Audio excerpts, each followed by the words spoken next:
बिस्मिल्लाहिर्रहमानिर्रहीम। कैसे हैं भैया आप लोग? रटना नहीं है, समझना है। Sindh text book board second year physics chapter number 18 magnetic fields, उसका पार्ट 3 जो है हम करने जा रहे हैं। Magnetic flux.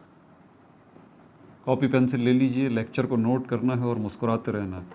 पिछला पार्ट अगर आपने नहीं देखा है तो हर दफ़ा ये बताता हूँ, पिछला पार्ट देखने के लिए आप ऊपर देखें, ऊपर लिंक आपको नज़र आ जाएगा, पिछला पार्ट आपको मिल जाएगा। अगला पार्ट देखना है वीडियो के एंड में, स्क्रीन के ऊपर ही आपको अगला पार्ट जो है वो मिल जाएगा। इसके अलावा अगर आपको चैप्टर नंबर 1 का पहला पार्ट देखना है तो वो भी आपको स्क्रीन पर मिल जाएगा, वीडियो के एंड में, इसी स्क्रीन के ऊपर, ठीक है। इसके अलावा आपको सेकंड ईयर केमिस्ट्री का लिंक भी जो है वो भी आपको वीडियो के एंड में इसी स्क्रीन पर लिंक मिल जाएगा। और अगर वैसे देखना है तो इसी स्क्रीन के नीचे अभी देखिए आपको लोगो नज़र आ रहा होगा, रटना नहीं समझना है, उस पर क्लिक करें, पेज खुल जाएगा। प्लेलिस्ट पे जाइए, प्लेलिस्ट आपको नज़र आ जाएंगी। 11th केमिस्ट्री की प्लेलिस्ट भी मौजूद है, 12 केमिस्ट्री की प्लेलिस्ट भी मौजूद है, 12 फिज़िक्स की प्लेलिस्ट भी मौजूद है, सारी वीडियोज़ वहाँ पर मौजूद हैं।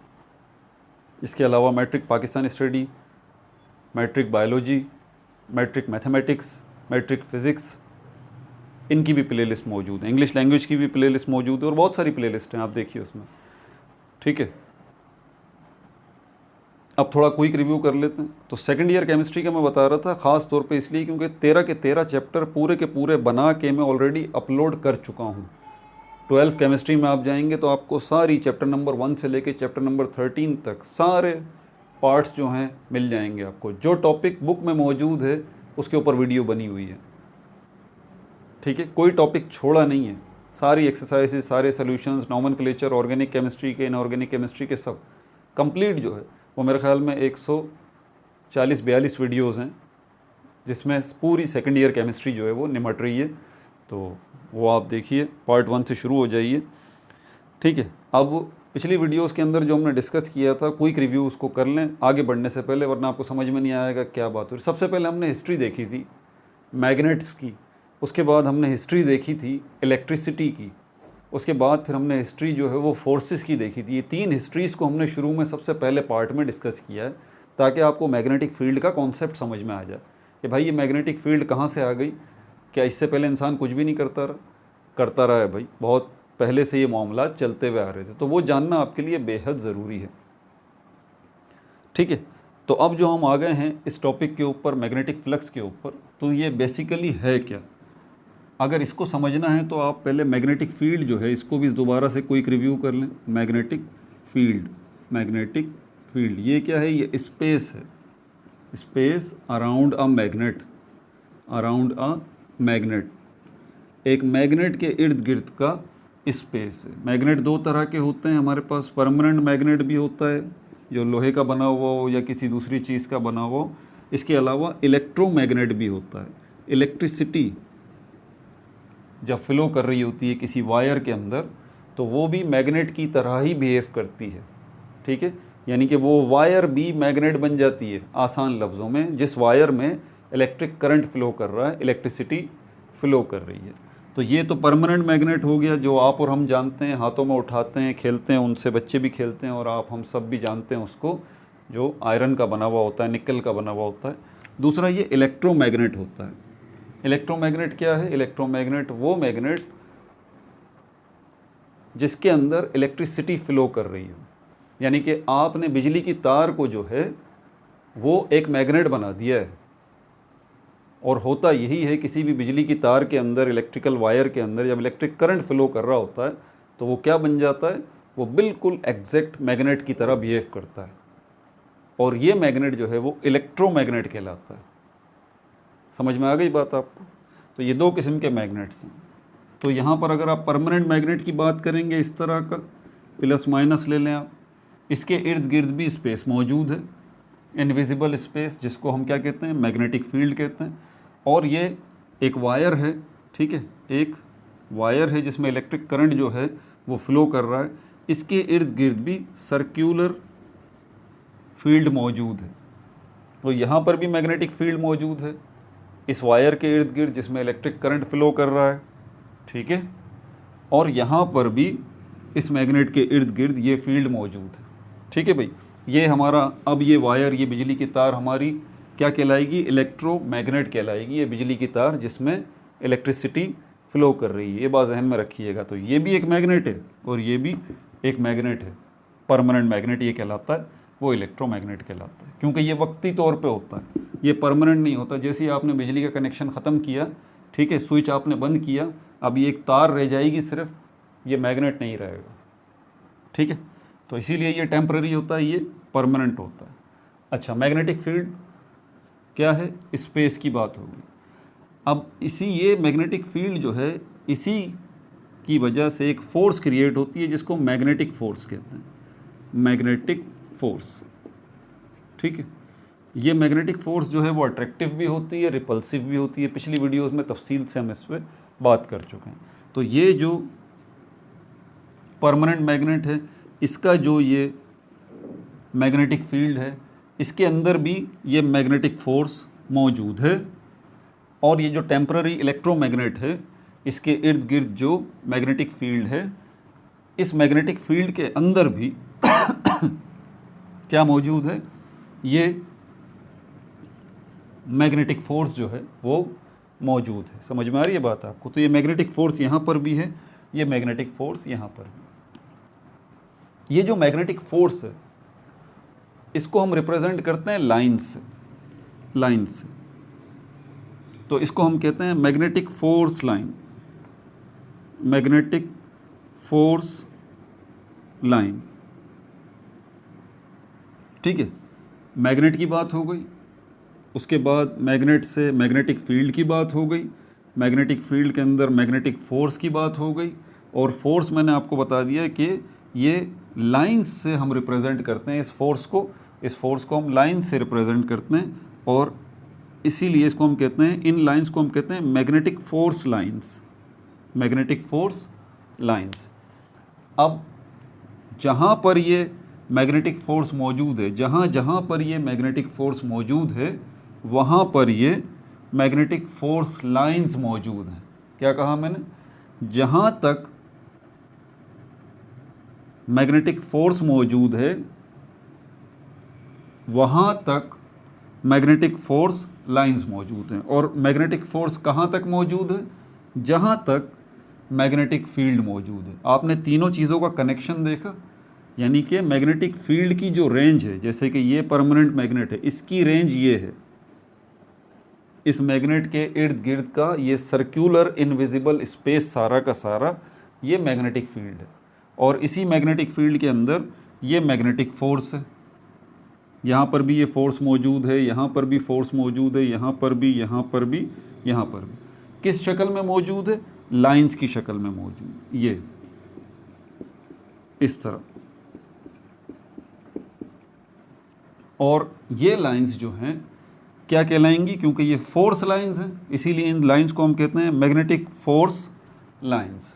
ठीक है, अब ये मैग्नेटिक फोर्स लाइंस जो है, यहाँ से जो निकल रही हैं इस मैग्नेट से, अगर इस मैग्नेट को उठा के हम इस वायर के नज़दीक करते हैं तो क्या होगा? ये वायर है, इसमें इलेक्ट्रिसिटी फ़्लो कर रहा है, तो इसका मतलब अब ये वायर नहीं है, ये भी एक इलेक्ट्रोमैग्नेट है। तो इसके अंदर भी क्या होगा? मैग्नेटिक फील्ड, इसके इर्द गिर्द भी मैग्नेटिक फील्ड आ चुकी है, और इसकी मैग्नेटिक फील्ड के अंदर भी फोर्स मौजूद है, मैग्नेटिक फोर्स। और यहाँ पर भी वही मैग्नेटिक फोर्स जो है मैग्नेटिक फोर्स लाइंस की शक्ल में मौजूद। तो आप दो फील्ड्स को इंटरेक्ट करवाने जा रहे हैं। ठीक है, इलेक्ट्रोमैग्नेट की इलेक्ट्रोमैग्नेटिक फील्ड, और उस इलेक्ट्रोमैग्नेटिक फील्ड के अंदर इलेक्ट्रोमैग्नेटिक फोर्स, और इलेक्ट्रोमैग्नेटिक फोर्स जो है वो किस शक्ल में मौजूद है? इलेक्ट्रोमैग्नेटिक फोर्स लाइंस की शक्ल में। ठीक है, और ये जो दूसरा मैग्नेट है परमानेंट मैग्नेट, इसके इर्द गिर्द भी क्या मौजूद है? फील्ड मौजूद है। क्या बोलेंगे इस फील्ड को? हम इलेक्ट्रोमैग्नेटिक फील्ड कहेंगे। और इस फील्ड के अंदर क्या मौजूद है? इलेक्ट्रोमैग्नेटिक फोर्स मौजूद है। और किस शक्ल में मौजूद है? इलेक्ट्रोमैग्नेटिक फोर्स लाइंस की शक्ल में मौजूद है। ठीक है, तो जब आप इसको नज़दीक करेंगे, इस मैग्नेट को, इसके यहाँ तक आप लेके आ जाएंगे, यहाँ से ये मैग्नेट यहाँ पे आ जाएगा, तो क्या होगा? ऑब्वियस सी बात है यहाँ पर दो फील्ड्स का इंटरेक्शन होगा, दो फील्ड्स का इंटरेक्शन होगा। एक मैग्नेटिक फील्ड यहाँ इलेक्ट्रोमैग्नेट की होगी, दूसरी मैग्नेटिक फील्ड यहाँ इस मैग्नेट की होगी। एक मैग्नेटिक फोर्स जो है वो इस इलेक्ट्रोमैग्नेट की होगी, एक इलेक्ट्रोमैग्नेटिक फोर्स जो है वो इस मैग्नेट की होगी। यहाँ पर जो है वो इलेक्ट्रोमैग्नेटिक फोर्स लाइंस होंगी, यहाँ पर भी इलेक्ट्रोमैग्नेटिक फोर्स लाइंस होंगी। अब ये जो इलेक्ट्रोमैग्नेट है इसकी जो इलेक्ट्रोमैग्नेटिक फोर्स लाइंस हैं हम उसको डिस्कस नहीं कर रहे, ये बात जहन में रखिएगा। इलेक्ट्रोमैग्नेट है, इसकी जो इलेक्ट्रोमैग्नेटिक फील्ड है उसमें जो इलेक्ट्रोमैग्नेटिक फोर्स है और वो इलेक्ट्रोमैग्नेटिक फोर्स लाइंस की शक्ल में मौजूद है, हम उसको डिस्कस नहीं कर रहे, हम इसको डिस्कस कर रहे हैं, इस मैग्नेट की इलेक्ट्रोमैग्नेटिक फील्ड को और इससे पैदा होने वाली इलेक्ट्रोमैग्नेटिक फोर्स को। और इलेक्ट्रोमैग्नेटिक फोर्स किस शक्ल में जा रही है? इलेक्ट्रोमैग्नेटिक फोर्स लाइंस की शक्ल में। अब ये जा रही है, ये गई, ये गई, ये गई, ये गई, ठीक है। अब ये जो वायर है, ये जो वायर है इसकी भी तो कोई थिकनेस होगी ना यार। ये पतली सी जो वायर आपको नज़र आ रही है जो जिसमें इलेक्ट्रिक करंट फ्लो कर रहा है, तो इसको मैं अभी ये मैंने घुमा फिरा के बनाया हुआ है। अगर मैं इस वायर को ऐसे सीधा कर दूं और इस वायर को थोड़ा सा बड़ा करके आपको दिखाऊं ऐसे, तो क्या इस वायर की लंबाई नहीं होगी? होगी। क्या चौड़ाई नहीं होगी? होगी। क्या ऊंचाई नहीं होगी? होगी। इसका मतलब ये वायर जो है इसकी लेंथ भी है, इसकी ब्रेड्थ भी है और इसकी हाइट भी है। कम ज़्यादा हो सकती है, आप कह सकते हैं कि इस वायर की लेंथ बहुत ज़्यादा है और ब्रेड्थ जो है और हाइट जो है वो कम है। आप कम कह सकते हैं, आप ये नहीं कह सकते कि है ही नहीं, ये नहीं हो सकता। और आपको पता है कि अगर हम इसकी लेंथ की बात कर रहे हैं, ब्रेड्थ की बात कर रहे हैं, हाइट की बात कर रहे हैं, तो इसमें से अगर लेंथ और ब्रेड्थ हम इसको ले लें तो ये क्या बनता है? ये एरिया बनता है। ये क्या बनता है? ये एरिया बनता है। एरिया असल में लंबाई और चौड़ाई के ज़रब को ही कहते हैं हम। जैसे ये बोर्ड आपको नज़र आ रहा है, इसकी लंबाई भी है, इसकी चौड़ाई भी है, ठीक है, और इसकी ऊंचाई भी है, इसकी थिकनेस भी है, उसको हम जिक्र नहीं कर रहे। फ़िलहाल इन मैग्नेटिक फोर्स लाइंस के सामने जो चीज़ आ रही है, ये मैग्नेटिक फोर्स लाइंस आ रही हैं इस मैग्नेट की और इस वायर से इंटरेक्ट जो हो रही हैं, तो सामने इन मैग्नेटिक फोर्स लाइंस किससे जाके टकरा रही हैं? ये टकरा रही हैं इस वायर के एरिया से, इस वायर के एरिया से। समझ में आ गई बात? और मैग्नेटिक फोर्स लाइंस जो है वो किस शक्ल में जा रही? मैग्नेटिक फोर्स जो है वो किस शक्ल में जा रही है? मैग्नेटिक फोर्स लाइंस की शक्ल में। अब यहाँ पर हम ये कह सकते हैं कि ये जो मैग्नेटिक फोर्स लाइंस हैं, मैग्नेटिक फोर्स लाइंस, इनकी कोई तादाद भी तो होगी ना, ठीक है, 2, 4, 6, 10, 12 होगी ना भाई, जो यहाँ से यहाँ इस पूरी वायर के साथ जाके इंटरेक्ट हो रही है। हम सपोज़ करते हैं कि इस फील्ड से जो मैग्नेटिक फोर्स लाइंस जाके इस वायर के एरिया से हिट कर रही हैं वो 1000 हैं। कितनी हैं ये? 1000 लाइंस हैं, 1000 लाइंस हैं। अभी मैंने आपको क्या बताया है, पता है आपको? मैंने आपको बताया है मैग्नेटिक फ्लक्स। जी, मैग्नेटिक फ्लक्स जो है इन मैग्नेटिक फोर्स लाइंस की तादाद को कहते हैं। क्या कहा मैंने? मैग्नेटिक फ्लक्स किसको कहते हैं? तादाद को। Number of force lines, number of force lines. अब इसको हम कहूँगा number of magnetic force lines. तो मैग्नेटिक फ्लक्स क्या है? तादाद है। किसकी? मैग्नेटिक फोर्स लाइंस की, जो कि जाके हिट कर रही हैं। Which hit area of wire, area of wire जिसके अंदर क्या मौजूद है? कैपिटल आई से रिप्रेजेंट कर रहा हूँ इलेक्ट्रिक करंट जिसमें मौजूद है, ठीक है भाई। तो मैग्नेटिक फ्लक्स आपको समझ में आ गई। तो ये कॉन्सेप्ट था जो कि मुझे आपको देना था। इनकी बाकायदा डेफिनेशंस में अभी आपको लिखवाता हूँ। तो मैग्नेटिक फ्लक्स की अब आप डेफिनेशन लिख लीजिए, अब आपको मज़े से समझ में आ जाएगी। अब जो डेफिनेशन लिखवाऊँगा, ठीक है, वो आपको समझ में आएगी कि यार ये डेफिनेशन बोल क्या रहे हैं। फिर हम मैक्सिमम मैग्नेटिक फ्लक्स को भी देखेंगे, मिनिमम मैग्नेटिक फ्लक्स को भी देखेंगे, इसकी यूनिट को भी देखेंगे, ठीक है भाई। और जब ये टॉपिक हो जाएगा तो फिर हम मैग्नेटिक फ्लक्स डेंसिटी की तरफ चलेंगे।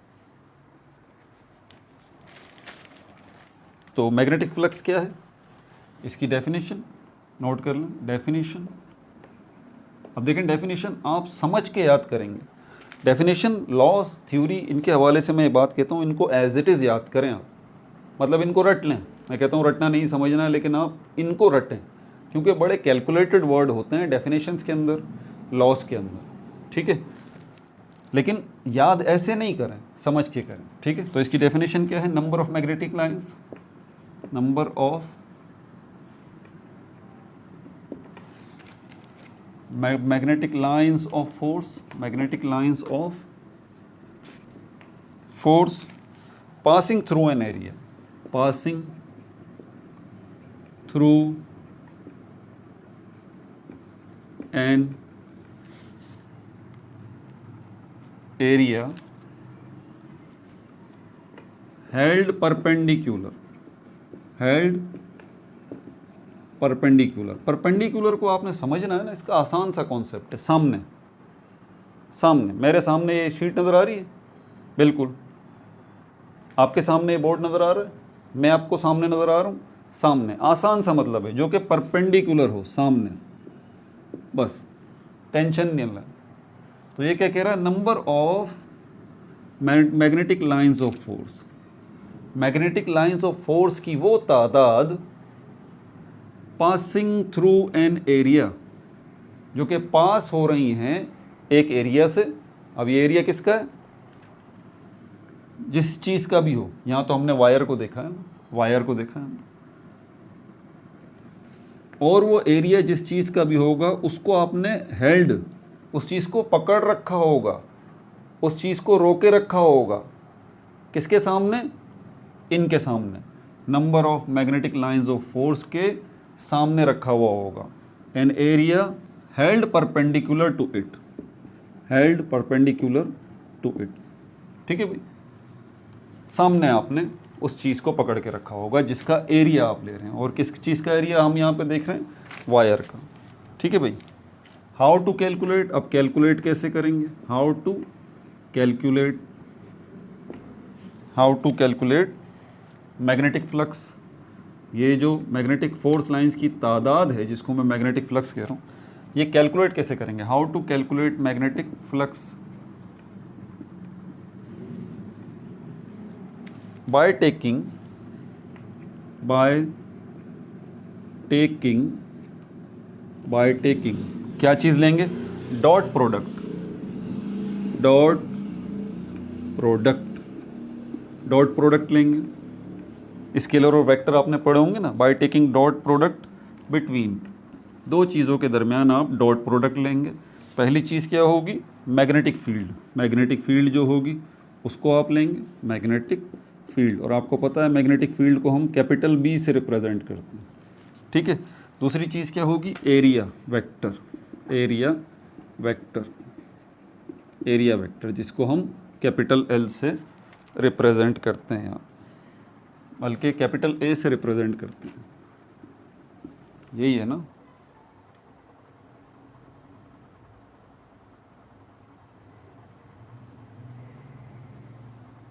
एरिया वेक्टर, हाँ, एरिया को ए से रिप्रेजेंट कर, ठीक है भाई। तो आपको अगर मैग्नेटिक फ्लक्स कैलकुलेट करना है तो आपको डॉट प्रोडक्ट लेना पड़ेगा। किन दो चीज़ों का डॉट प्रोडक्ट आपको लेना पड़ेगा, मैग्नेटिक फील्ड जो बी है और एरिया वेक्टर जो ए है, ठीक है भाई। अब यहाँ पर why dot product, why dot product, scalar और वेक्टर की दुनिया का ये जो एक कॉन्सेप्ट है डॉट प्रोडक्ट, ये सवाल आ जाता है कि आप डॉट प्रोडक्ट क्यों ले रहे हैं। आप सिंपली जो है वो एरिया को जो है वो मैग्नेटिक फील्ड के साथ मल्टीप्लाई कर दीजिए तो आपके पास जो है वो मैग्नेटिक फ्लक्स आ जाएगा। नहीं, आप नॉर्मल तरीके से मल्टीप्लाई नहीं कर रहे, ठीक है, आप नॉर्मल तरीके से प्रोडक्ट नहीं ले रहे, आप डॉट प्रोडक्ट ले रहे हैं। क्यों? और जब डॉट प्रोडक्ट की बात आती है तो इसका मतलब वेक्टर्स की बात आती है और वेक्टर्स की बात आती है तो ये वर्ड तो यकीनन आपको याद होगा, डायरेक्शन या डायरेक्शन का बड़ा इशू है। पहले ही समझा देता हूँ आपको ताकि आपको मैक्सिमम मैग्नेटिक फ्लक्स और मिनिमम मैग्नेटिक फ्लक्स आपको समझ में आए। अगर मैं एक इलेक्ट्रोमैग्नेट हूँ, मैं एक मैग्नेट हूँ, ठीक है, और मेरे इर्द गिर्द जो है वो मैग्नेटिक फील्ड है और उस मैग्नेटिक फील्ड के अंदर मैग्नेटिक फोर्स मौजूद है और मैग्नेटिक फोर्स जो है मैग्नेटिक फोर्स लाइंस की शक्ल में जा रहा है, और ये क्या है, ये वायर है और ये वायर का एरिया है, ये लेंथ और ये ब्रेड्थ। अब यहाँ अगर तो मेरे बिल्कुल सामने है, 90 डिग्री का एंगल है, परपेंडिकुलर है ये मेरे सामने, ठीक है, यहाँ 90 डिग्री का तो खैर एंगल नहीं है, मेरे सामने ही है, अगर ऊपर नीचे होगा, ठीक है, तो एंगल बिगड़ जाएगा। ये परपेंडिकुलर तो है लेकिन 90 डिग्री नहीं है। हाँ, अगर ये ऊपर चला जाएगा या ये नीचे आ जाएगा तो फिर एंगल की बात होगी, अभी नहीं होगी जब ये बिल्कुल मेरे सामने, ठीक है। बहुत सारे केसेस हैं जिनको ज़हन नशीन कर लें आप, आपको एंगल और ये थीटा जो ना इसकी टेंशन से आज़ादी मिल जाएगी। अब यहाँ देखिए, ये मेरे बिल्कुल सामने, ये क्या है, सपोज़ करें ये पेज नहीं है, ये उस वायर का एरिया है और मैं जो हूँ मैग्नेट और मैग्नेटिक फील्ड से मैग्नेटिक फोर्स लाइंस निकल के इसके ऊपर जा रही हैं। अब देखें मेरे सामने है ना ये बिल्कुल, तो मैं कह सकता हूँ कि इस केस के अंदर ये मेरे सामने है, सामने का मतलब ही परपेंडिकुलर है, लेकिन एंगल जो है वो ज़ीरो है, एंगल ज़ीरो है। एंगल अगर ज़ीरो है और ये मेरे सामने परपेंडिकुलर भी है ये एरिया, तो जितनी फोर्स लाइंस आएंगी सब इसके ऊपर जाएंगी, हिट करेंगी ना। लेकिन अगर मैं इस एरिया को, इस वायर के एरिया को ऐसे कर दूं, थोड़ा सा टेढ़ा, या मैं इसको यूं कर दूं, या मैं जो मैग्नेट हूं थोड़ा सा टिल्ट हो जाऊं या पीछे चला जाऊं, या फिर ये एरिया वायर का ऊपर चला जाए, नीचे चला जाए, या यूं हो जाए या यूं हो जाए, या मैग्नेट ही खुद ऊपर चला जाए, नीचे चला जाए, लेफ़्ट हो जाए, राइट हो जाए, पता है ये सब होने से हो क्या रहा है, एक काम हो रहा है, एंगल बन रहा है, एंगल बन रहा है। एंगल ज़ीरो रखना है। तो अगर ये अप एंड डाउन होता है, लेफ़्ट एंड राइट होता है, ये टिल्ट हो जाता है, एरिया यूं हो जाता है, या मैं जो मैग्नेट हूँ, मेरी मैग्नेटिक फील्ड जो है वो सामने से परपेंडिकुलर से थोड़ा पीछे हो जाती है, आगे हो जाती है, थोड़ी अप हो जाती है, डाउन हो जाती है, लेफ़्ट हो जाती है, राइट हो जाती है, इससे फ़र्क किस पे पड़ेगा, मैग्नेटिक फ्लक्स के ऊपर। वो जो फोर्स लाइंस मेरे अंदर से निकल के इसके पास जा रही हैं ना, उनकी तादाद पे फ़र्क पड़ जाएगा भाई। सिर्फ इसी केस के अंदर मैक्सिमम फोर्स लाइंस इसके साथ इंटरेक्ट होंगी, मैक्सिमम फोर्स लाइंस इंटरेक्ट होंगी इस एरिया के साथ, जब ये मेरे सामने है, बिल्कुल परपेंडिकुलर है, ठीक है, और एंगल जो है ज़ीरो है, तब ही ये मुमकिन है, ठीक है। तो मैं कह सकता हूँ कि मैक्सिमम फ्लक्स अगर मुझे चाहिए, मैक्सिमम मैग्नेटिक फ्लक्स मुझे अगर चाहिए, तो ये जो एरिया है उसके और मेरे दरमियान एंगल ज़ीरो होना चाहिए, एंगल ज़ीरो होना चाहिए, और ये एरिया जो है वो परपेंडिकुलर भी होना चाहिए मेरे सामने, या मैग्नेटिक फील्ड जो मेरी है वो इसके परपेंडिकुलर होना चाहिए, और मैग्नेटिक फील्ड जो मेरी है और इसके दरमियान एंगल ज़ीरो होना चाहिए।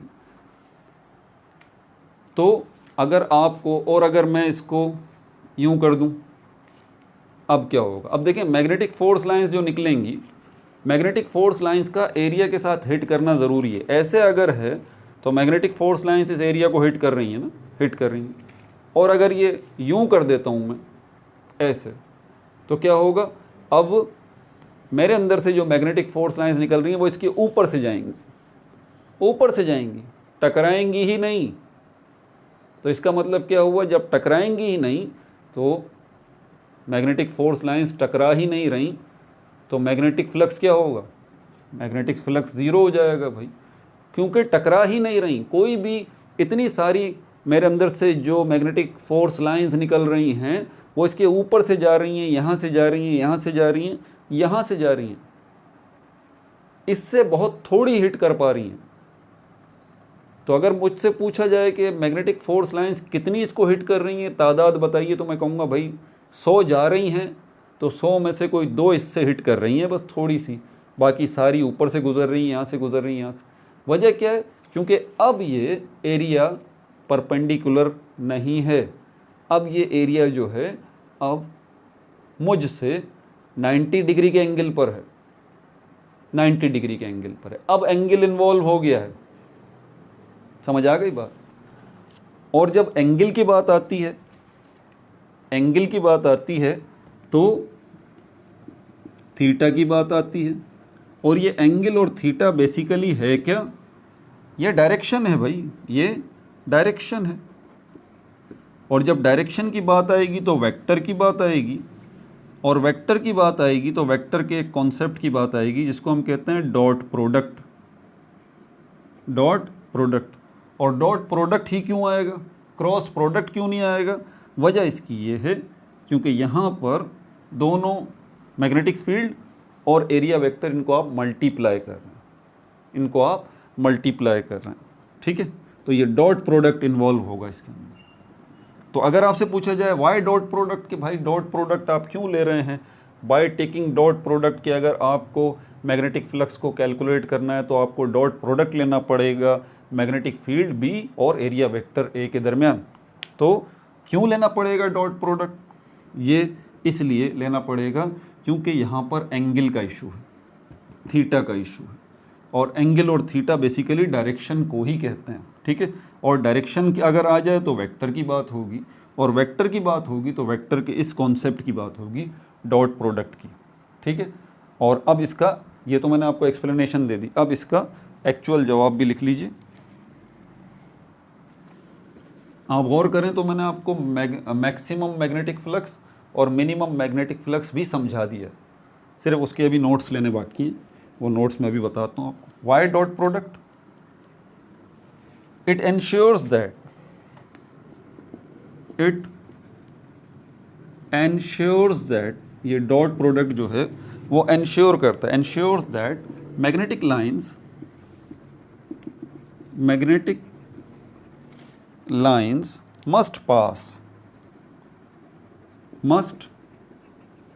pass perpendicular to the given area, must pass perpendicular to the given area, ये वजह है हम डॉट प्रोडक्ट जो ले रहे हैं, ताकि इट इंश्योर्स, ये डॉट प्रोडक्ट जो है ये इस चीज़ को यकीनी बनाएगा दैट के मैग्नेटिक लाइंस मस्ट पास, के मैग्नेटिक लाइंस ऑफ फोर्स जो हैं उनको लाजमी पास होना चाहिए perpendicular to the given area, उस गिवन एरिया के परपेंडिकुलर या उसके सामने से, ठीक है भाई? अब इसकी मेजरमेंट अगर करनी हो, मेजरमेंट कैसे करेंगे? फॉर्मूले से करेंगे। मेजरमेंट अगर करनी हो इसी मैग्नेटिक फ्लक्स की अगर मेजरमेंट करनी हो तो इसके लिए फ्लक्स मीटर जो है, अच्छा डिवाइस का बता रहा है, फ्लक्स मीटर ये एक डिवाइस है, ठीक है? उसके ज़रिए जो है वो डिवाइस जो है आपको बता देगी कि फ्लक्स अभी कितना है, क्या कंडीशन है फ्लक्स की, मैक्सिमम है, मिनिमम है, ये बता देगी। अच्छा, फार्मूला जो है यहाँ पर इस्तेमाल होगा, एक फार्मूला भी इस्तेमाल होता है, फार्मूला, दो फार्मूलाज यहाँ पे इस्तेमाल होंगे। ये जो मैग्नेटिक फ्लक्स, इसके साथ ये बी है, ठीक है? ये जो सिंबल है ये फाई कहलाता है, थीटा नहीं, फाई। फाई और थीटा में फ़र्क है, थीटा ऐसा होता है, फाई ऐसा होता है, तो ये फाई है, ठीक है? इसके साथ ये बी है जो कि मैग्नेटिक फ्लक्स को रिप्रेजेंट कर रहा है यहाँ पर, फाई। इसको लिखा जाता है फाई को PHI, ये भी ग्रीक लेटर ही है, जैसे alpha, beta, gamma, delta, phi, theta, ठीक है, ओमेगा, ईटा, ये यूनानी ज़बान के ग्रीक लैंग्वेज के लेटर्स हैं, जैसे इंग्लिश में ABCD होते हैं, उर्दू में अलिफ बे होता है, लाइक दिस। तो ये मैग्नेटिक फ्लक्स एरिया हो गया और ये मैग्नेटिक फील्ड फोर्स लाइंस हो गई, इसको आपने मल्टीप्लाई करना, ठीक है? ये फॉर्मूला आपने कब यूज़ करना है? ज़हन नशीन कर लीजिएगा इस बात को, जब एंगल 0 हो, और अगर कोई भी एंगल इन्वॉल्व होता है, 90 डिग्री का होता है, 80 डिग्री का होता है, 45 डिग्री का होता है, कोई भी एंगल इन्वॉल्व होता है, तो फिर ये वाला फार्मूला नहीं चलेगा, फिर फार्मूला चलेगा ये वाला, मैग्नेटिक फ्लक्स बराबर है बी ए कॉस थीटा, बी ए कॉस थीटा, फिर ये फार्मूला इन्वॉल्व होगा। नोट कर लीजिए भाई।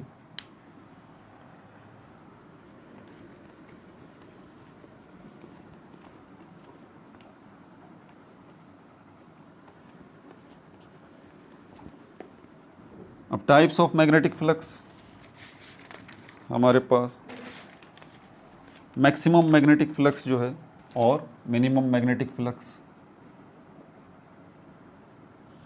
मैक्सिमम मैग्नेटिक फ्लक्स कौन सा है? मैक्सिमम मैग्नेटिक फ्लक्स आपको जब मिलेगा जब angle between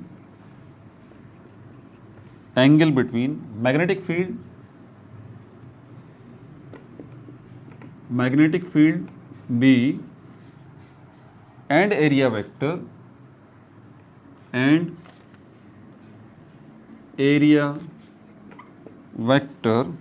A is zero, ठीक है भाई। That is theta is equal to zero, theta is equal to zero. इसका क्या मतलब हुआ? Means surface is perpendicular to magnetic line.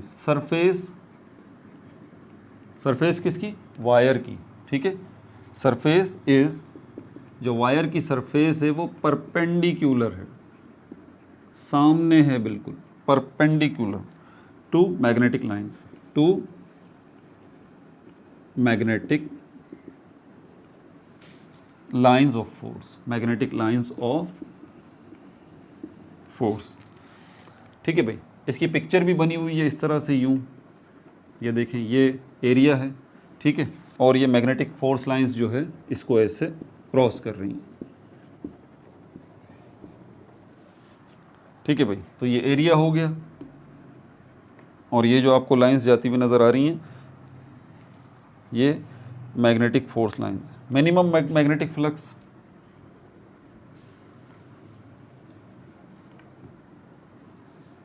Minimum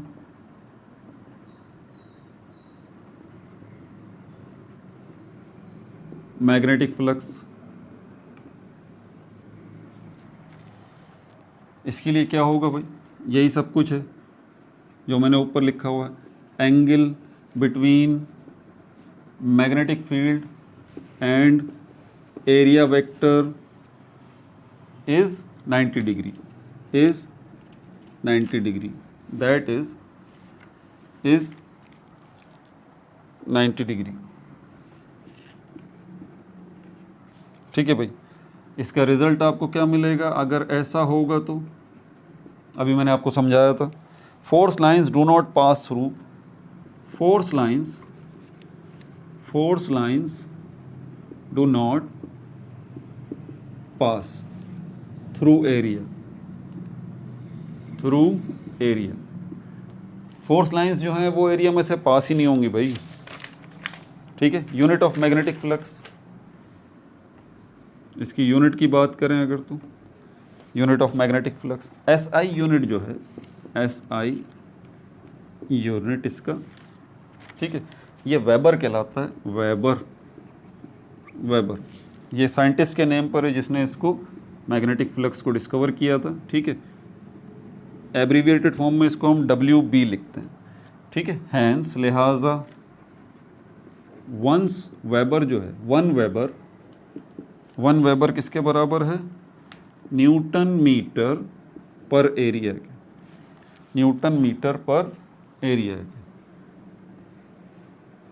मतलब अगर आपको मैग्नेटिक फ्लक्स जो कि वेबर को रिप्रेजेंट कर रहा है, यहाँ पर मैं कहूँ कि एक वेबर अगर आपको फाइंड आउट करना है, तो मतलब आपको एक मैग्नेटिक फ्लक्स अगर आपको फाइंड आउट करना है, ठीक है, तो आपको फोर्स चाहिए और एरिया चाहिए। न्यूटन मीटर मतलब फोर्स, ए मतलब एरिया, ठीक है भाई। किसके नाम पर पड़ा है ये? नेम्ड आफ्टर, नेम्ड आफ्टर, किसके नाम पर है ये? नेम्ड आफ्टर, ये जर्मन फिजिसिस्ट है, जर्मन फिजिसिस्ट हैं, ठीक है, इन एंड को इन्वेंटर ऑफ टेलीग्राफ, एंड को इन्वेंटर, टेलीग्राफ को बनाने में भी इनका किरदार है। को इन्वेंटर है मतलब कोई और भी दूसरा है, तो दो लोगों ने मिलकर टेलीग्राफ जो है इन्वेंट किया था, ये को इन्वेंटर हैं, ठीक है। और इनका क्या नाम है? इनका नाम है वेबर। क्या नाम है? वेबर, वेबर, ठीक है भाई। मैग्नेटिक फ्लक्स डेंसिटी ये हमारा टॉपिक हो गया। मैग्नेटिक फ्लक्स डेंसिटी जो है इसको देखते हैं। अगर आपको मैग्नेटिक फ्लक्स समझ में आ गया तो मैग्नेटिक फ्लक्स डेंसिटी तो कोई मसला ही नहीं है, अभी आपको समझ में आ जाएगा।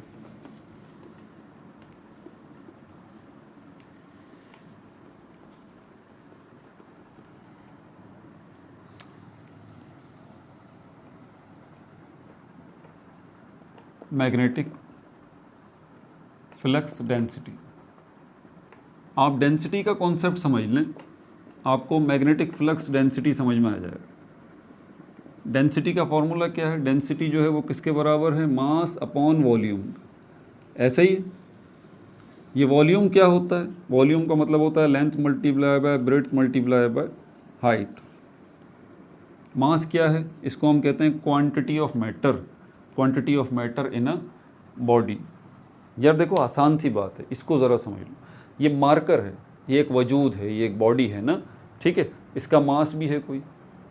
तो इस मार्कर का जो मास है जिसको हम वज़न कह रहे हैं, ये क्या है? क्वांटिटी ऑफ मैटर, मादे की मिकदार, क्वांटिटी ऑफ मैटर, मैटर की मिकदार इस मार्कर के अंदर। तो मैटर की मिकदार इस मार्कर के अंदर कहाँ कहाँ बिखरी हुई है? लंबाई में भी बिखरी हुई है, चौड़ाई में भी बिखरी हुई है, ऊंचाई में भी बिखरी हुई है। यानी कि इस मार्कर का मास जो है वो लंबाई में भी बिखरा हुआ है, चौड़ाई में भी बिखरा हुआ है और ऊंचाई में भी बिखरा हुआ है। अगर हम कह रहे हैं कि इस मार्कर की लेंथ भी है, ब्रेड्थ भी है, हाइट भी है, मतलब इसका वॉल्यूम है, तो इसका दूसरा मतलब ये हुआ कि इस मार्कर का मास जो है वो वॉल्यूम में बिखरा हुआ है, लेंथ में, ब्रेड्थ में और हाइट में बिखरा हुआ है। तो इसका मतलब क्या हुआ? इसका मतलब हुआ डेंसिटी। डेंसिटी यही चीज़ होती है जिसके अंदर मास को असल में आप क्या करते हैं? मास को, किसी भी ऑब्जेक्ट के मास को आप लेंथ में डिवाइड कर देते हैं और ब्रेड्थ में डिवाइड कर देते हैं और हाइट में डिवाइड कर देते हैं, बिखेर देते हैं, ठीक है। तो 3 डायमेंशंस में आपने एक वजूद के मास को बिखेर रखा है, ये चीज़ कहलाती है डेंसिटी। समझ आ गई बात? अब डेंसिटी को अगर हम यहाँ पर देखें, वॉल्यूम जो है मिसाल के तौर पर कितना वॉल्यूम? इसका वॉल्यूम होगा कोई 10-15 क्यूबिक डेसीमीटर, 10 क्यूबिक डेसीमीटर होगा, 10 क्यूबिक डेसीमीटर हो अगर इसका मैं वॉल्यूम की बात करता हूँ इस मार्कर की, ठीक है। तो इसका मतलब ये हुआ है कि इसकी length multiply by breadth multiply by height, ठीक है। तो इसकी लेंथ अगर मैं सपोज करता हूँ 5 है और ब्रेड्थ इसकी 2 है और हाइट भी इसकी 2 है, तो 5 2 ज़ा 10, 10 2 ज़ा 20, मैं इसको 20 कर लेता हूँ, 20 cubic decimetre, 20 cubic decimetre, 20 cubic decimetre. तो ये वॉल्यूम बन गया 20 क्यूबिक डेसीमीटर, ठीक है। लेकिन मुझे 20 क्यूबिक डेसीमीटर से मतलब नहीं है, मुझे मतलब है 1 क्यूबिक डेसीमीटर से, 1 क्यूबिक डेसीमीटर से, 1 क्यूबिक डेसीमीटर से। इसका मतलब क्या हुआ? इसका मतलब ये हुआ 1 क्यूबिक डेसीमीटर का कि लेंथ जो है वो 1 डेसीमीटर, ब्रेड्थ जो है वो भी 1 डेसीमीटर और हाइट जो है वो भी 1 डेसीमीटर। तो length multiply by breadth multiply by height, length कितनी है? 1 डेसीमीटर, ब्रेड्थ कितनी है? 1 डेसीमीटर, हाइट कितनी है? 1 डेसीमीटर। तीनों को मल्टीप्लाई करेंगे तो क्या जवाब आएगा? 1। लेकिन क्योंकि तीनों 3 डेसीमीटर हैं यहाँ पर, इसीलिए यहाँ पर ये हो जाएगा क्यूबिक डेसीमीटर। तो ये आ गया 1 क्यूबिक डेसीमीटर। तो 1 क्यूबिक डेसीमीटर जो है इसका मतलब ये होता है कि लेंथ भी 1, ब्रेड्थ भी 1 और हाइट भी 1। अब हम यहाँ डेंसिटी की बात करते हैं तो हम पूरे ऑब्जेक्ट के वॉल्यूम की बात नहीं करते, हमें इन द लास्ट जो निकालना होता है वो हम ये जानना चाहते हैं कि 1 क्यूबिक डेसीमीटर के ऊपर कितना मास आ रहा है, कितना मास आ रहा है। पूरे मास की भी बात नहीं करते। अगर इसका मास जो है वो 200 ग्राम है तो हम 200 ग्राम की बात नहीं कर रहे।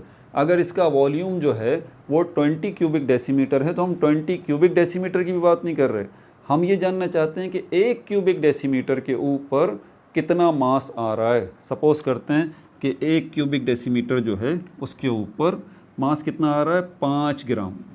5 ग्राम, 5 ग्राम। तो हम इसको कह सकते हैं कि डेंसिटी जो निकली है वो कितनी निकली है, 5 ग्राम पर क्यूबिक डेसीमीटर। 5 ग्राम पर क्यूबिक डेसीमीटर, पर का मतलब ही 1 होता है। इसका मतलब 5 ग्राम जो है 1 क्यूबिक डेसीमीटर पर डिवाइड हुआ हुआ। 5 ग्राम मास जो है वो 1 क्यूबिक डेसीमीटर पे मौजूद है। ठीक है, मैंने पूरे वॉल्यूम की बात नहीं की, मैंने पूरे मास की बात नहीं की, इसमें सिर्फ 1 क्यूबिक डेसीमीटर के ऊपर कितना मास आ रहा है, ये इसकी क्या कहलाएगी, ये डेंसिटी कहलाएगी। अब हम मैग्नेटिक फ्लक्स डेंसिटी की बात करते हैं ना, तो मैग्नेटिक फ्लक्स का मतलब है मैग्नेटिक फोर्स लाइंस, वो जाके टकरा रही हैं किससे, एरिया से। अब एरिया कितना, हम पूरे एरिया की बात नहीं कर रहे, हम पूरे एरिया में से सिर्फ 1, क्योंकि एरिया को हम लेते हैं किस में लेते हैं, एरिया को हम लेते हैं आप, क्योंकि एरिया जो है वो लेंथ मल्टीप्लाई बाय ब्रेड्थ है, इसीलिए एरिया का मतलब यहाँ पर आप इसको स्क्वायर मीटर में ले लें। ठीक है ना, स्क्वायर मीटर में ले लें। ये तो डिपेंड करता है कि आपकी वायर की लेंथ कितनी है। अगर कम है तो आप स्क्वायर मीटर के बजाय स्क्वायर सेंटीमीटर में ले लें। तो हम ये देखेंगे कि एक स्क्वायर सेंटीमीटर में और स्क्वायर सेंटीमीटर का मतलब क्या है, स्क्वायर सेंटीमीटर का मतलब है 2 सेंटीमीटर एरिया की बात कर रहे हैं ना, मतलब 1 सेंटीमीटर लंबाई के लिए हो गया और 1 सेंटीमीटर चौड़ाई के लिए हो गया, लेंथ और ब्रेड्थ।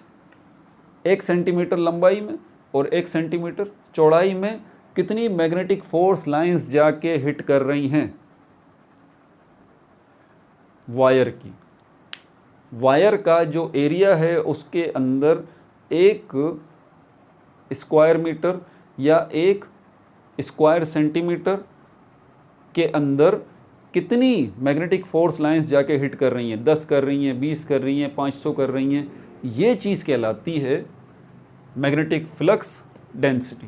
मैंने डेंसिटी का भी कॉन्सेप्ट आपको दिया और उसके बाद मैग्नेटिक फ्लक्स डेंसिटी का भी मैंने आपको कॉन्सेप्ट दे दिया सारा। ठीक है भाई, तो हम ये जानना चाहते हैं, पूरी वायर से हमें मतलब नहीं है, ना हमें पूरी मैग्नेटिक फोर्स लाइंस से मतलब है, हमें 1 स्क्वायर सेंटीमीटर या 1 स्क्वायर मीटर या 1 स्क्वायर मिलीमीटर, उससे मतलब है कि उसमें कितनी फोर्स लाइंस जो हैं, मैग्नेटिक फोर्स लाइंस वो जाके हिट कर रही हैं। ठीक है, तो ये कहलाता है मैग्नेटिक फ्लक्स डेंसिटी। अब इसकी डेफिनेशन लिख लीजिए बाकायदा तरीके से।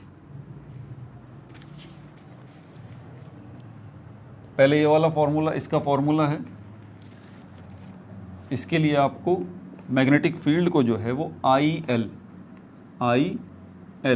I किसको रिप्रेजेंट कर रहा है, करंट को, L किसको रिप्रेजेंट कर रहा है, एरिया को, force magnetic force lines, B magnetic field. देखिए तीनों चारों चीज़ें जो है वो अलग अलग हैं।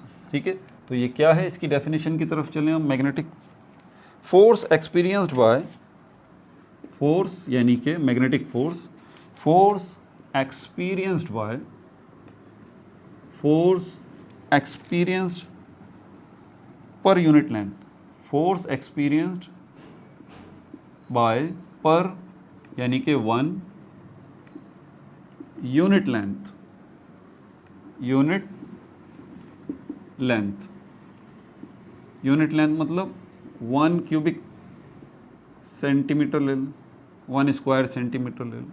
तो वो फोर्स जो कि एक्सपीरियंस कर रहा है, मतलब रिसीव कर रहा है, फोर्स लाइंस जो कि रिसीव कर रहा है पर यूनिट लेंथ, यानी कि पर मीन्स 1 यूनिट लेंथ, यानी कि सपोज करें 1 स्क्वायर सेंटीमीटर, ये ठीक है भाई। Force experienced bye per unit length at a specific point in space, at a specific point in space, in space, ठीक है भाई। ये डेफिनेशन हो गई आपके पास किसकी, मैग्नेटिक फ्लक्स डेंसिटी। इस डेफिनेशन को भी अपने पास नोट कर लें।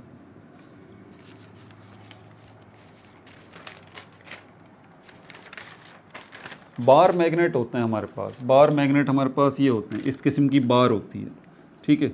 यहाँ पर आप साउथ लिख लें, यहाँ पर आप नॉर्थ लिख लें। बार मैग्नेट्स इस तरह के लंबे होते हैं, ठीक है। तो ये इसके पोल्स कहलाते हैं, ये पोल्स कहलाते हैं। तो अगर हम देखें तो मैग्नेटिक फोर्स, ये जो मैग्नेटिक फ्लक्स डेंसिटी जो है, ये पोल्स के ऊपर मैक्सिमम होगी, पोल्स के ऊपर ये मैक्सिमम होगी। ये क्वेश्चन आ जाता है, ठीक है। पोल्स के ऊपर ये जो है वो मैक्सिमम होगी। ये क्या है, पोल्स हैं इसके, पोल, पोल। तो पोल्स के ऊपर जो है वो मैग्नेटिक फ्लक्स डेंसिटी क्या होगी, मैक्सिमम होगी, ठीक है भाई। और जितना आप इससे दूर होते चले जाएंगे, मैग्नेटिक फ्लक्स डेंसिटी जो है वो भी कम होती चली जाएगी। यूनिट देख लें आप, unit of magnetic flux density का,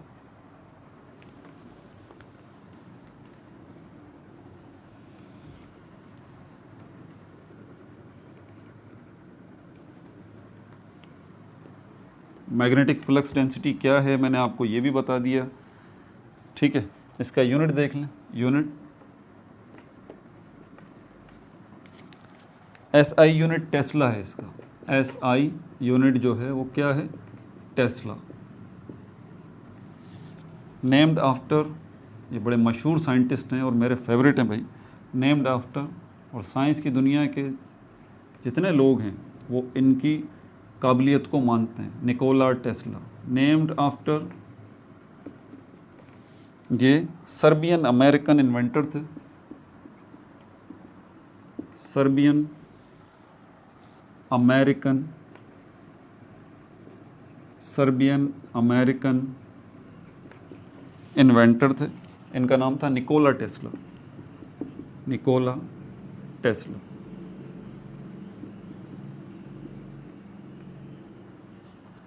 निकोला टेस्ला, 1 टेस्ला जो है वो कितना होगा, 1 tesla. Magnitude of magnetic flux density, magnitude यानी कि मिकदार, मैग्नीट्यूड मतलब मिकदार, of magnetic flux density, of magnetic flux density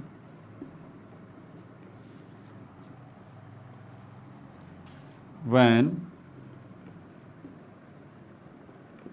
पहले उसने बताया कि 1 टेस्ला है क्या, ये मैग्नीट्यूड है मैग्नेटिक फ्लक्स डेंसिटी की, ठीक है। क्या हर मैग्नेटिक फ्लक्स डेंसिटी की हर मिकदार को क्या हम 1 टेस्ला कहेंगे, नहीं नहीं। 1 टेस्ला एक ख़ास किस्म की जो है वो मैग्नेटिक फ्लक्स डेंसिटी है, जिसके लिए कुछ शर्तें हैं। ये शर्तें पूरी हो जाएं और इन शर्तों के ऊपर जो आपको मैग्नेटिक फ्लक्स डेंसिटी मिलती है वो 1 टेस्ला होती है। इन शर्तों के ऊपर जो आपको मैग्नेटिक फ्लक्स डेंसिटी मिलती है वो 1 टेस्ला होती है। वो शर्तें क्या हैं, वो शर्तें क्या हैं, लेंथ की बात, अगर लेंथ को हम देखें, लेंथ ऑफ कंडक्टर यानी कि वायर, लेंथ ऑफ कंडक्टर यानी कि वायर है वो कितना होगा, 1 मीटर, 1 मीटर। करंट जो होगा वो 1 एम्पेयर होगा, करंट जो होगा 1 एम्पेयर, 1 एम्पेयर होगा। पोजीशन जो होगी मैग्नेटिक फील्ड की, ये पोजीशन मैं पहले ही बता चुका हूँ आपको, ठीक है, इसका ख़ास तौर पर ध्यान रखना, यानी कि एंगल का बिल्कुल परपेंडिकुलर सामने होना चाहिए भाई, ये नहीं कि एंगल आ जाओ। बोल रहा है पोजीशन जो होगी, position of magnetic field, position of magnetic field, magnetic field की जो पोजीशन आपको देखनी है कितनी कैसी होनी चाहिए, वो परपेंडिकुलर होनी चाहिए। कैसी होनी चाहिए? परपेंडिकुलर, परपेंडिकुलर होनी चाहिए पोजीशन। और आखिरी शर्त बोल रहा है फोर्स जो होगी वो कितनी होगी? 1 न्यूटन, 1 न्यूटन, 1 न्यूटन।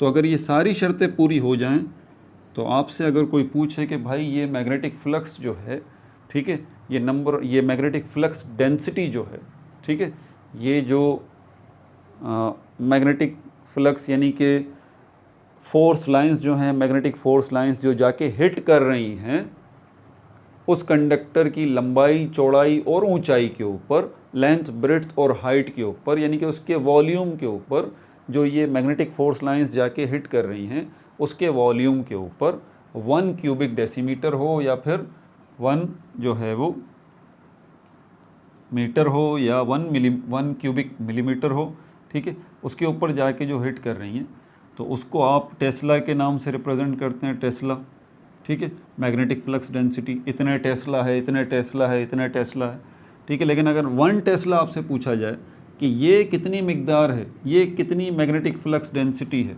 1 टेस्ला कितनी मैग्नेटिक फ्लक्स डेंसिटी है, तो आप ये बताएंगे कि 1 टेस्ला जो है वो, जब मैग्नीट्यूड जो है मैग्नेटिक फ्लक्स का जो है वो मैग्नीट्यूड ऑफ जब जो है वो लेंथ ऑफ कंडक्टर 1 मीटर होगा और करंट जो है वो 1 एम्पेयर होगा और पोजीशन जो होगी मैग्नेटिक फील्ड की वो परपेंडिकुलर होगी और फोर्स जो है वो 1 न्यूटन होगा। जब ये लेंथ, करंट, पोजीशन और फोर्स, ये 4 शर्तें जब पूरी हो जाएंगी, जब लेंथ कंडक्टर की 1 मीटर होगी और करंट जो है वो 1 एम्पेयर होगा और पोजीशन जो होगी वो परपेंडिकुलर होगी और फोर्स जो है वो 1 न्यूटन की होगी, तो उस वक्त जो मैग्नेटिक फ्लक्स डेंसिटी होगी वो 1 टेस्ला कहलाएगी। ठीक है भाई, ये भी हो गया measurement of magnetic flux density by current balance. इसको भी देख लें, ये एक एक्सपेरिमेंट है जो कि दिया जाता है, इसको भी ज़रा देख लें, बड़ा आसान सा है। अब क्या प्रैक्टिकली आप मेजर कर सकते हैं इसको। ये तीसरा टॉपिक असल में आ गया इसी के साथ, लेकिन ये ख़त्म हो जाएगा। इसके बाद एम्पेयर लॉ है, उसकी तरफ चलेंगे, ये भी आप देख लीजिए। Measurement of magnetic flux density by current balance, measurement of magnetic flux density, magnetic flux density by current balance, by current balance। Balance कहते हैं तराजू को। बैलेंस किसको कहते हैं? इसके कई मतलब हैं, ठीक है, लेकिन इसका आम सा मतलब ये है तराजू। तराजू क्या है भाई, क्या होता है? बाज़ारों में देखा नहीं आपने, डिजिटल बैलेंस भी होते हैं, आपकी लैब में फ़िज़िकल बैलेंस भी रखा हुआ है। तो ये क्या कर रहा है? वज़न को मेजर कर रहा है ना, वज़न के लिए मास की मेजरमेंट हो रही है इससे, इतने ग्राम, इतने ग्राम, इतने ग्राम, ठीक है। अब ज़रा वज़न का कॉन्सेप्ट आप समझ लेंगे। वज़न का कॉन्सेप्ट क्या है? डाउनवर्ड फोर्स, डाउनवर्ड फोर्स जो नीचे की तरफ लग रही है। एक प्रैक्टिकल आपको बताऊं, आप वो जो वज़न करते हैं ना, क्या होता है, वो खड़े हो जाते हैं उसके ऊपर, ठीक है, इस तरह की डिवाइस होती है ना, आपको वज़न करना हो भाई तो आप इसके ऊपर क्या करें, खड़े हो जाएं। तो यहाँ पर वो सुई यहाँ से यहाँ तक आएगी और बता देगी कि आपका वज़न कितना है, बता देगी कि आपका वज़न कितना है। आपका वज़न जो है, सपोज़ करते हैं मशीन बता रही है 60 किलोग्राम, 60 किलोग्राम। अब आपका दोस्त जो है वो शरारत करता है और ऊपर से आके आपके कंधों पे हाथ रख के आपको नीचे से दबाता है, ठीक है। ऊपर आके जैसे हवा में उड़ता हुआ वो आ गया और आपके कंधों पे ऐसा हाथ हाथ रखने के बाद ऊपर से आपको दबा रहा है नीचे की तरफ। अब वो डिवाइस जो है कितना वेट शो करेगी पता है आपका? जितनी ज़्यादा वो ताकत लगाएगा डाउनवर्ड, अब ये बढ़ के 60 किलो से कितना हो जाएगा, 90 किलो हो जाएगा। कोई दूसरा देखेगा वो बोलेगा आपका वज़न भाई 90 किलो है, लेकिन आपका दोस्त जो है वो छुप के आपके कंधों पे हाथ रख के डाउनवर्ड प्रेस कर रहा है आपको। तो आपका एक्चुअल वज़न कितना है, 60, अब कितना हो गया है, 90 हो गया। कितना, 90 हो गया है। तो ये मैं सिर्फ आपको ये समझाने की कोशिश कर रहा हूँ कि जो डाउनवर्ड फोर्स लगती है वो डिपेंड करती है आपके मास के ऊपर। जितनी डाउनवर्ड फोर्स ज़्यादा होगी उतना मास आपका ज़्यादा होगा। बैलेंस जो है, फिज़िकल बैलेंस या डिजिटल बैलेंस, वो वज़न ही बताते हैं चीज़ों का, मार्केट्स में, शॉप्स में जो रखे हुए होते हैं, ठीक है, तराजू जिनको हम कहते हैं।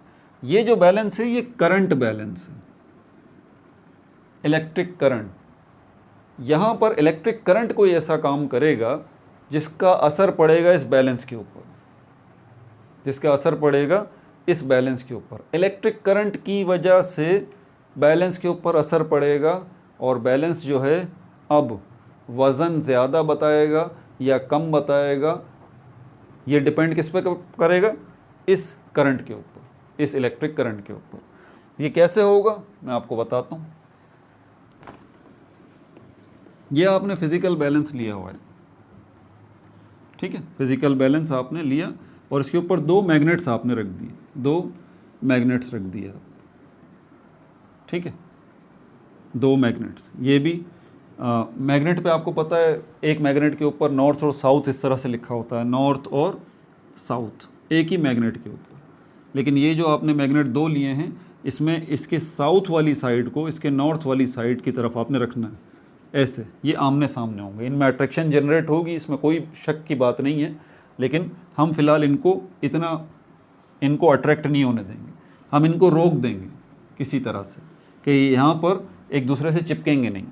अच्छा, जब इनको रखेंगे आप, ये लोहे के बने हुए मैग्नेट होते हैं, तो यहाँ पर क्या होगा, यहाँ पर ये जो बैलेंस है ये वज़न बताएगा इनका। सपोज़ करते हैं कि 200 ग्राम वज़न बता दिए, बोला भाई 200 ग्राम वज़न।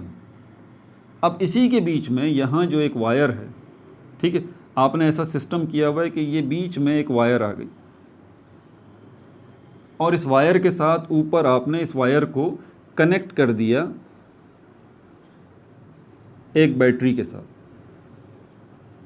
इस पोर्शन, इसको पॉजिटिव टर्मिनल के साथ कनेक्ट कर दिया, इसको नेगेटिव टर्मिनल के साथ कनेक्ट कर दिया। तो क्या होगा, इलेक्ट्रिक करंट फ्लो होगा। और जैसे ही इलेक्ट्रिक करंट फ्लो होगा इस वायर के अंदर, इलेक्ट्रिक करंट फ्लो होगा तो क्या होगा, मैग्नेटिक फील्ड बनेगी यहाँ पर। ये वायर अब इलेक्ट्रोमैग्नेट बन जाएगा, इसके इर्द गिर्द जो है वो मैग्नेटिक फील्ड बनेगी। और मैग्नेटिक फील्ड जब बनेगी तो मैग्नेटिक फोर्स लाइंस भी होंगी और मैग्नेटिक फोर्स भी होगी, ऐसा ही है। तो ये जो आपने पहले मैग्नेट लगाए थे, तो ये भी तो मैग्नेटिक फील्ड अपनी बनाएंगे ना भाई। इस वाले मैग्नेट की भी अपनी मैग्नेटिक फील्ड होगी, इस वाले मैग्नेट की भी अपनी मैग्नेटिक फील्ड होगी, और ये एक दूसरे को अट्रैक्ट कर रहे होंगे, ऐसे मैग्नेटिक फोर्स लाइंस ऐसे जा रही होंगी, मैग्नेटिक फोर्स लाइंस ऐसे जा रही होंगी और इसमें से भी जाएंगी, इसमें से भी जाएंगी। समझ आ रही है बात आपको?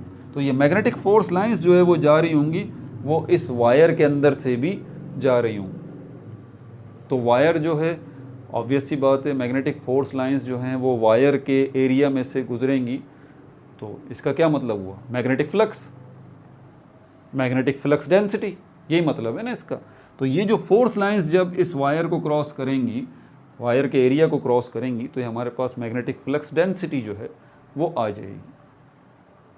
अब ये जो आपका बैलेंस है, तराजू है, ये 200 ग्राम के बजाय अब मिसाल करते हैं 210 ग्राम वेट शो कर रहा हो, वज़न ज़्यादा शो करेगा ये, जैसे ही आप बिजली यहाँ से ऑन करेंगे। सवाल पैदा होता है यार ये कैसे करेगा, वज़न कैसे बढ़ गया। आपका वज़न 60 किलो था, आपके ऊपर वज़न आपके दोस्त ने डाला तो कितना हो गया, 90 किलोग्राम। एग्जैक्टली यहाँ पर ये जो दोनों मैग्नेट्स हैं इनके ऊपर भी बोझ पड़ा है, इनके ऊपर भी बोझ पड़ा है, इनके ऊपर भी वेट बढ़ गया है। कैसे बढ़ गया है, क्या हो रहा है, मैं बताता हूँ आपको। एक इंटरफेरेंस होता है, इंटरफेरेंस। इंटरफेरेंस का मतलब होता है आपस में टकराना। ये फोर्स लाइंस जब आपस में टकराती हैं तो ये दो तरह से टकराती हैं, फोर्स लाइंस, ठीक है, क्योंकि यहाँ इसकी भी फोर्स लाइंस हैं, इस इलेक्ट्रोमैग्नेट की, इस वायर की भी फोर्स लाइंस हैं, और ये मैग्नेट जो है इसकी भी फोर्स लाइंस हैं। अब ये जो वायर की फोर्स लाइंस हैं ये कैसी हैं, यहाँ देखें, ये ऐसी हैं, गोल ऐसी, इसमें यहाँ से यूं घूम रही है। ये मैग्नेटिक फील्ड किसकी है, ये मैग्नेटिक फोर्स लाइंस किसकी हैं, वायर की, ठीक है, और यहाँ से ये घूम के यहाँ पर आ रही है। अब यहाँ से जो फोर्स लाइंस निकल रही हैं इस मैग्नेट की यहाँ से, अब ये इससे जाके टकराएंगी, इससे जाके टकराएंगी, तो ये कंस्ट्रक्टिव इंटरफेरेंस होगा, कंस्ट्रक्टिव। और यहाँ से जब टकराएंगी तो ये डेस्ट्रक्टिव इंटरफेरेंस होगा, डेस्ट्रक्टिव। तो इंटरफेरेंस की अगर हम बात करें तो कंस्ट्रक्टिव हो गया, कंस्ट्रक्टिव, और दूसरा कौन सा हो गया, डेस्ट्रक्टिव। डेस्ट्रक्टिव में कैंसिल हो जाता है मामला, कैंसिल हो जाता है। यहाँ से जो फोर्स लाइंस निकल रही हैं मैग्नेटिक फोर्स लाइंस, और इसकी जो मैग्नेटिक फोर्स लाइंस हैं, अगर ये आपस में डेस्ट्रक्टिव इंटरफेरेंस करती हैं तो उसका नतीजा क्या निकलेगा, कैंसिल। वो फोर्स अपनी ताकत खो देगी, वो फोर्स अपनी ताकत खो देगी। लेकिन यहाँ से जो कंस्ट्रक्टिव इंटरफेरेंस हो रहा है इसमें क्या होता है कि दोनों फोर्सेस मिलती हैं, जैसे कि ये 10 न्यूटन की फोर्स है, ठीक है, और ये दूसरी जो है वो 2 न्यूटन की फोर्स है, ठीक है। एक मैग्नेटिक फोर्स लाइंस इस मैग्नेट से आ रही है, एक मैग्नेटिक फोर्स लाइंस यहाँ पर है इस वायर के इर्द गिर्द। अब ये किस तरह मिल रही हैं, और वायर की जो मैग्नेटिक फोर्स लाइन है वो कितनी है, 2 न्यूटन वाली, और जो मैग्नेटिक फोर्स लाइंस है वो कितनी है, 10 न्यूटन वाली। और कैसे मिल रहे हैं आपस में, कंस्ट्रक्टिवली, जिसमें क्या होगा, ये इंटरफेरेंस अगर होगा तो जमा वाला मामला हो जाएगा। अब फोर्स बढ़ जाएगी, ताकत बढ़ जाएगी, ठीक है, कितनी हो जाएगी, ये 12 न्यूटन, कितनी हो जाएगी, 12 न्यूटन। तो ये फोर्स बढ़ गई। अब ये फोर्स एक्ट कहाँ करेगी, ये डाउनवर्ड एक्ट करेगी। ये कहाँ एक्ट करेगी, डाउनवर्ड एक्ट करेगी। किन के ऊपर करेगी, मैग्नेट्स के ऊपर। तो ये डाउनवर्ड फोर्स जो एक्ट करेगी कंस्ट्रक्टिवली, इससे क्या होगा, वही होगा जो आपके ऊपर हुआ था। आपके दोस्त ने कंधे जो दबाए थे तो वेट आपका 60 किलो के बजाय 90 किलो हो गया था। यहाँ पर भी ये जो कंस्ट्रक्टिव इंटरफेरेंस हुआ है उसकी वजह से जो मैग्नेटिक फोर्स लाइंस जो हैं, मैग्नेटिक फोर्स बढ़ गई है, 12 न्यूटन हो गई है, और इसकी डायरेक्शन कौन सी है, डाउनवर्ड।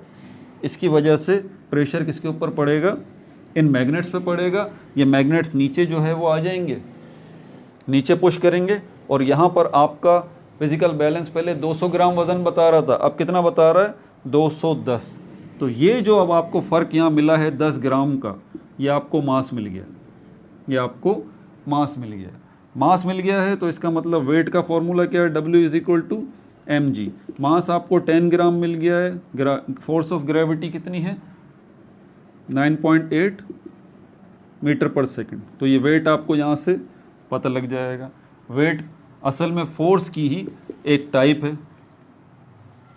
अब हम कर रहे हैं measurement of magnetic flux density, तो इसके लिए हमें फॉर्मूला चाहिए मैग्नेटिक फ्लक्स डेंसिटी का, और वो फार्मूला हमारे पास कौन सा है, फार्मूला हमारे पास कौन सा है, ये वाला है। मैग्नेटिक फील्ड जो है वो बराबर है, फोर्स को आपने डिवाइड करना है अमाउंट ऑफ करंट आपके पास होना चाहिए और एल जो है वो लेंथ भी आपके पास होनी चाहिए, ठीक है। तो आप जो है इसकी मदद से फिर क्या कैलकुलेट कर सकते हैं, मैग्नेटिक फ्लक्स डेंसिटी आप जो है आसानी से कैलकुलेट कर सकते हैं। आपके पास अमाउंट ऑफ करंट मौजूद है, जितना एम्पेयर जा रहा होगा, एम मीटर साथ आपने लगा रखा है, वो आपको बता रहा है इतना वोल्ट करंट जा रहा है। लेंथ ऑफ वायर भी आपको पता है, वायर की कितनी लेंथ है। फोर्स जो है अभी आपको पता लगी है कितनी, 12 न्यूटन, ठीक है। ये फोर्स भी आपको पता लग गई 12 न्यूटन। इसको इसके ऊपर डिवाइड करेंगे तो फाइनली फिर आपको जो है वो मैग्नेटिक फील्ड स्ट्रेंथ जो है वो पता चल जाएगी, जो कि रिप्रेजेंट कर रही है इस वक्त मैग्नेटिक फ्लक्स डेंसिटी को। इसका फॉर्मूला ये रहा हमारे पास, टेस्ला में ही इसको लेंगे, हाँ ये फार्मूला मैंने लिख दिया था। तो इस फार्मूले को अब यूज़ करेंगे और आसानी के साथ हम जो है, हमने इस वक्त क्या कैलकुलेट किया है, हमने मेजर किया है मैग्नेटिक फ्लक्स डेंसिटी को इस करंट बैलेंस की मदद से, ठीक है भाई। ये टॉपिक हो गया। एम्पेयर जो है, एम्पेयर लॉ, इसको अगली वीडियो में इंशाल्लाह हम डिस्कस करेंगे वो। और सिर्फ एम्पेयर लॉ नहीं होगा, उसके अंदर टोरॉइड भी होगा और एक और भी है, तो बड़ा हेल्दी टॉपिक होगा। 3-4 तो उसमें डेरिवेशंस होंगी, ठीक है। लेकिन ये है कि कोर कॉन्सेप्ट है इस चैप्टर का वो, तो उसको देखिएगा, ठीक है भाई। अपना बहुत ज़्यादा ख्याल रखिएगा। No like no subscribe, only share.